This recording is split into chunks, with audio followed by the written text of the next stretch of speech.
दुअर से आवेली नदिया त हंसी बतिया पूछली हो। दुअर से आवेली नदिया त हंसी बतिया पूछली हो। भाभी कवने मरदवा लोभानी ललन बड़ा सुंदर हो। भाभी कवने मरदवा लोभानी होरिलवा बड़ा सुंदर हो। सोवत रहु मैया टारी त सजन के से जरियनी हो।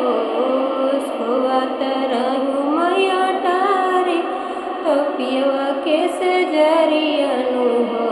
ननदी सपने में आए ननदोइया ललन बड़ा सुंदर हो। ननदी सपना में आए ननदोइया ललन बड़ा सुंदर हो। तोरा से आवेला देवरवा त हंसी बतिया पूछले हो। तोरा से आवेला देवरवा त हंसी बतिया पूछला हो। भाभी कवने मरदवा लोभानी होरिलवा बड़ा करियनु हो। भाभी कवने मरदवा लोभानी होरिलवा बड़ा करियनु हो। सोवत रहु मैया टारी त सजन के से जरियनु हो।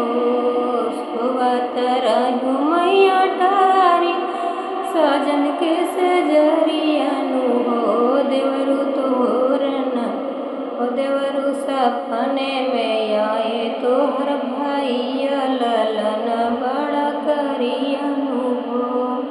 देवरु सपने में आए तोहर भैया होरिलवा बड़ा करियनु हो। दुअरा से आवेली गोतिनिया त हंसी बतिया पूछली हो। दुअरा से आवेली गोतिनिया त हंसी बतिया पूछली हो। छोटी कवने मरदवा लोभानी होरिलवा बड़ा दूबर हो। गोतनी कवने मरदवा लोभानी होरिलवा बड़ा दूबर हो। सोवत रहु मैया टारी सजन के से जरियनु हो। सोवत रहु मैया टारी सजन के से जरियनु हो।